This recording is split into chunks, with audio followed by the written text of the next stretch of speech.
Hello again, I am Blunty, and let's take one final pre-release swing at Pokemon Violet and Pokemon Scarlet. And by that, I mean, I want to run down for the record and to get your reaction and thoughts, and frankly, for my own later reference, to come back to and compare my expectations to, reality and response after the games have come out and after I've got, well, if history is any teacher with these games, a triple-digit playtime recorded in my main game's save file. Welcome then to my pre-release final thoughts on Pokemon Scarlet and Violet. Now, before I kick off, I strongly encourage you to let me know in the down below what you're thinking going into these games. Are you skeptical? Are you cautious? Are you hopeful? Or perhaps even you are hyped beyond all human reason? How are you feeling, and what's got you feeling like that about these games? Have you been just focused on official trailers and information and whatnot, or have you been diving deep on leaks and sneaking peeks at people who've been playing accidentally delivered early hard copies or the ROM leaks that spilled from them? Let's all together put our mouths where our money is, and we'll all see how right or wrong we were to feel the way we do at this point, I guess in a few weeks' time. As I record these words, there's about 14 hours till midnight ticks over on launch day, and I'm actually not sure if the game itself will unlock at midnight. Sometimes with the Nintendo eShop stuff here, it's closer to like 6 AM or something. Either way, I'll be streaming it as soon as I'm both awake enough and the game unlocks on my Switch. I stream on Twitch, not here on YouTube. Links in the down below too, just if you're curious. The game does unlock for Australians before the rest of the world anyway, thanks to our time zone advantage, so you can watch me play while you wait for yours to unlock, so you can play it for yourself if you like. Open invitation, I'll be streaming the damn thing all weekend long. Now then, with all of that context and a bit of cross promotion out of the way, let's start in earnest. Firstly, we have to talk about the open world. As the first Pokemon game designed this way, this could be a make or break feature. We all know the Pokemon community at large has been asking, pleading, begging for Pokemon to go open world for, and I do mean this literally, decades at this point. So let's hope Game Freak were up to it, and the reason it took them this long is because they wanted to do it right. They have been taking their baby steps with the wild areas in Sword and Shield and then the open fields in Legends Arceus, so hopefully this third step is, well, are they going to nail it first try? Yeah, key aspects of open world games are choice and exploration, of course, sequence of quests, choice of quests, and at least a sense of true freedom of choice and movement. So, expectations on delivery on that. Honestly, they're low. From what I've seen so far, secondhand at least, the map looks nice enough. I like how it looks, I like how it's designed. It's large, it's got different thematics all over the place, different biomes and all that kind of stuff, but it just seems kind of... It's just there, isn't it? It's just there. The world itself doesn't seem to feel like its own character like it can in the best open world games. Think Breath of the Wild, GTA 5, Skyrim, Marvel's Spider-Man, or Cyberpunk. Regardless of what you think about those individual games, they all have complex, carefully designed worlds filled with secrets and a kind of identity and personality of their own. They're almost an individual character in and of themselves within the game. They're iconic, they're recognizable. And I just don't get a sense of that from this Pokemon game's open world. It seems like it's just a sequence of fields for things to happen on, instead of, well, I said it before, instead of its own character, its own part of the game. I also, unfortunately, haven't seen much evidence of exploration being genuinely rewarded with interesting secrets or hidden side quests or shortcut paths or anything like that for that matter. Now, I've not seen a single bit of gameplay that suggests any real side quests at all, actually, and I mean, it's a Pokemon game, so surely at the very absolute least we'll have the basic bitch, hey, do you have a Machamp? I'll trade you my Porygon type NPC, but that's not what I'm talking about. That's not an NPC side quest. That's just, something. But what about proper side? You need to have proper side questing in a proper open world game. It can't just be the main storyline and the occasional simple fetch quest for an NPC, right? I don't know, man. I really hope I'm wrong. I really, truly, honestly hope I'm wrong about all of that. But in general, the open world seems, from this point of view right now, open world in a sort of by-the-letter definition only. You know, it's technically open world. You can walk to the other end of the map without any restrictions as soon as you start the game if you really want to. But it doesn't feel like Game Freak lent into the potential of that design choice and the kinds of opportunities it opens up for the player at all. However, something that has often been a stronger point in Pokemon games, I get the feeling will be at or near the peak with this game, and that is the characters. Pretty much everything I've seen so far suggests a wide cast of all kinds of interesting and often wacky characters that should be pretty entertaining to meet and get acquainted with. And while we still don't have any voice acting in these Pokemon games, from what I've seen, the character animation has taken another big step forward, and all the main cast look quite alive and very expressive and natural. The occasional cold, dead-eyed horror face aside. I see you, Barbie doll face. But I'm also expecting that the story wrapping around these seemingly very interesting people will be, as it almost always is in Pokemon games, kinda basic and thin. And that's fine, I guess. Strong storytelling has never been something any Pokemon game has done consistently, at least. Oh, sure, many of the games have amazing moments or little sequences, but overall, kinda, and kids, please do let me know if I'm using the word correctly, it's kinda mid, isn't it?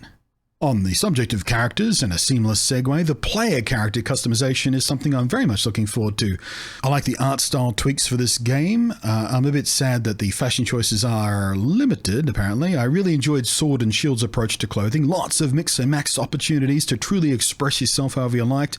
And while Scarlet and Violet kick the heck out of Sword and Shield when it comes to customizing your character's face, you're apparently stuck with just one of 4 seasonal school uniforms forever and ever, with only the ability to customize your bag, shoes, socks, and I think perhaps the hat also. But that's kind of it for clothing customization from what I understand. Oh, phone cases as well, I guess, but you know, whatever. And that's all a bit of a shame, but not a deal breaker by any means. Now, one of the stronger talking points I've seen spark arguments is the gameplay, especially when compared to the well-received overhaul Pokemon Legends Arceus gave it. Which is funny because I remember when that game was originally announced, a lot of people were ragging it out for how it looked like it played and whining that it wasn't a traditional Pokemon game mechanic. But then people played it and they loved it, and now they're comparing this game with it and saying this game is not as good. Legends had a more action combat inspired gameplay loop with player character health, attacking Pokemon, directly attacking the player character, dodge rolling, and the ability to throw objects to stun Pokemon before just tossing a Pokeball to straight up catch them without a turn-based battle at all. And you had better odds of catching them if you struck them in the back of the head with your Pokeball. It was a pretty damn fun mechanic. Most of that is gone in Scarlet and Violet. You can still sneak up on a Pokemon. The crouch is still a thing in the game. But now, instead of stunning and catching them directly, you can surprise them by throwing an occupied Pokeball to start a traditional turn-based battle. And if you are successful in surprising them, you'll be guaranteed first turn against them, regardless of if your Pokemon speed stat is significantly lower, because, you know, they'll be literally stunned. That could be a very useful mechanic for catching certain Pokemon. Now, personally, I really enjoyed the Legends style, but I'm willing to give this new tweak a fair go too. It's more traditional, it feels like a step back for many people, I'm sure, but at least it's not, you know, just flat out worse than the old way. It's like the old way tweaked a little bit better, but not tweaked as dramatically as Legends was, if you want to think about it that way. But I do have a funny feeling I'll wind up preferring the Legends style versus this, even though I don't expect to dislike this mechanic. I'm also, of course, very excited for the first true and dynamic multiplayer function. Drop in, drop out, being able to share the world with 3 other people and not being tethered to whatever the host is doing. In fact, when visiting someone else's world, you don't even have to be near them. You can be on opposite sides of the map if you like. You can each do your own thing, or you can cooperate together. And even the visiting player can still progress their own goals and keep that progress on their own save file, apparently. And that just seems fantastic. Of course, it is Nintendo, so the communication features will be hot, steaming garbage and annoyingly limited to the point you'll still need to use like Discord or something for voice or even basic text chat. But still, it's a great step forward, comparatively speaking, to what multiplayer has been like in previous Pokemon games, if it was present at all. The new terastalization, the crystal hats. That gimmick seems like it should be a bunch of fun too, after Mega Revolutions and Z moves, or Z moves if you're in Canada, Dynamaxing, Gigantamaxing, all receiving, let's say, varied amounts of acceptance from the player bases. I think Terastallization is more likely to please than most. Being able to superpower your type advantage by having the same type Terastallization, or cover a weakness by having an alternate type Terastallization, to give you stab in a secondary move or change your resistances. I think it will lead to some very interesting combinations and strategies. I'm not sure what kind of chaos it's going to ensue in the competitive scene, but at least for us more, casual and general players, it seems really fun. And only being able to use it once between visits to the Pokemon Center, I think will help make it feel a bit more special and make you think more carefully about when you choose to use it. Also, the crystal hats are kind of hilarious and occasionally cute, so, I like that. Hey, how about the changes to TMs? That's an interesting one. In this game, you have to craft your own TMs, and you unlock recipes by story progress and kind of finding them on the ground like you would traditional TMs sometimes. And you need materials dropped from battling wild Pokemon to make them in the first place, meaning even the recipes you have, you still might not be able to craft any given TM because it might be gated by not having fought a certain Pokemon yet, so you don't have the drops, or having run out of their material because you've used them all up crafting something else. It adds a nice layer of reasons to hunt specific Pokemon or repeatedly hunt them in a way you've never had reason to before in any other previous Pokemon game. It does seem kind of stupid that somehow you're crafting TMs from bits of fur and spiderweb and fish scales and whatnot, because TMs are like, the M in their acronym literally means machine.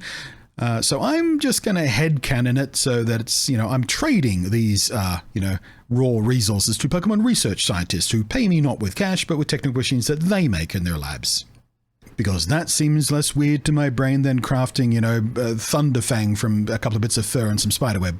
Still though, mechanically I do really like the concept of the gimmick and what it means for what I do and what I prioritize when I'm out in the field exploring and adventuring and battling.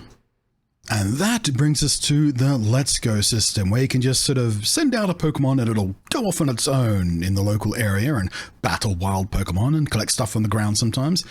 I was really against this idea at first. My first reaction was, the whole core mechanic of Pokemon as a series for decades now is the turn-based battle and the rock, paper, scissors style tactical choices you make. So where's the fun in just having a battle decided in a second without any input from you at all, and based solely off pure basic type matchup and level comparisons? Where's the fun in that? Where's the skill in that? Where's the sense of reward in that? But then I thought about how tedious it can be, and often is, in older games, grinding away at low-level Pokemon who pose no real challenge anyway, and all who basically just get one-hit KO'd anyway. And just how annoying that can be when all you're trying to do is, get a little bit of XP or just move through an area or, whatever it is you're doing. And then I found myself liking this idea a bit more. If you want to fight a Pokemon in the field in the traditional way, you can do that. There's nothing stopping you. In fact, that is the default way this happens. You can do it at any time you like. You have to choose to use the Let's Go mechanic instead. But if you just want to no-brain smash up some low-level whatevers for a little bit of XP, or more likely for their dropped materials for TM crafting and the like, then this could actually be a really nice option. The XP gained from these battles does seem to be less than half of what a normal battle would yield, but then again, each battle is literally like 2 seconds long, so that all might wash out pretty easily in favor of the Let's Go fights if all you're doing is cranking some XP for an evolution for the Dex or something. Now, obviously, it's way more passive and not as engaging as the proper battling system, but I am coming around on the idea. I'll have to use the system, to be sure, but I'm way less negative about it than I was when it was first revealed. I'm starting to see the purpose in it, the benefit in it, the use in it. Oh, also, it's now been confirmed that your Let's Go Pokemon will outright refuse, under any circumstance, to kill a shiny.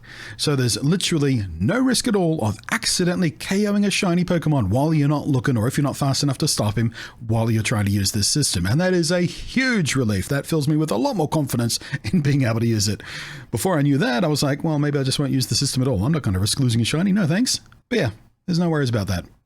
And lastly, but far from leastly, I'm quite worried about the difficulty balancing and scaling. Now, It's been a long time since Pokemon was anything close to a serious challenge for even a casually experienced player, or even a new player often. So I was never expecting this game to kick my ass. But with 3 core story paths in this game, each able to be done individually at their own pace and entirely separate from the others, and being able to move from one to the other seamlessly, or just plowing through one at a time and then going back and collecting the others. And with the confirmation that the gyms are not auto-scaled to your level and you can do them in any order you like, it all seems like it will be really easy, even easier than it usually is, to get accidentally way over-leveled. Now, I've heard some people suggest that they might use 3 separate teams of 6 Pokemon, 1 team for each story's progression, and that seems like an interesting idea.